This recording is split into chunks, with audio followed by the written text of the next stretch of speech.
எங்கள் வீட்டுக்காருக்கு 2 நாள் லீவு கிடைக்கவும் எங்கள் தம்பி ஒய்ஃபை பார்த்துட்டு வரலான்னு திருப்பூர் போனோங்க.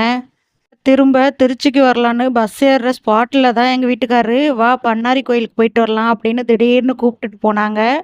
ஈரோடு மாவட்டம் சத்தியமங்கலத்தில் தான் இந்த கோயில் காட்டுக்குள்ளே இருக்குதுங்க. சுற்றிலும் மலைப்பகுதியாக இருக்குது. நல்லா இருக்குது. சூப்பராக இருக்குது. இந்த இடத்துக்கு திரும்ப எங்கள் பிள்ளைங்களையும் கூட்டிகிட்டு போகணுன்னு நினைக்கிறோம். நல்லா சக்தி வாய்ந்த அம்மன்னு கேள்விப்பட்டோம். திருச்சி சமயபுரம் அம்மாவுக்கு எப்படி நம்ம உப்பு வாங்கி வச்சு வேண்டுதலை வைக்கிறோமோ, அதே போல் இங்கேயும் உப்பு வாங்கி வச்சு வேண்டுதலை வைக்க சொல்லி அங்கே இருந்தவங்கலாம் சொன்னாங்க. நாங்களும் அதே போல் வேண்டிட்டு வந்திருக்கோம். நாங்கள் வேண்டுனது என்னங்கிறது நிறைவேறினதுக்கப்புறம் உங்களுக்கு சொல்கிறோம். நீங்களும் இந்த கோயிலுக்கு போயிருக்கீங்களா அப்படிங்கிறத எனக்கு கமெண்டில் சொல்லுங்கள். இந்த ஊஞ்சல்ல பூட்டெல்லாம் வச்சு வேண்டுதலை பண்ணியிருக்காங்க. இது எதுக்குன்னு எனக்கு தெரியல. உங்களுக்கு தெரிஞ்சுச்சுன்னா கண்டிப்பாக சொல்லுங்கள். நானும் தெரிஞ்சுக்கிறேன்.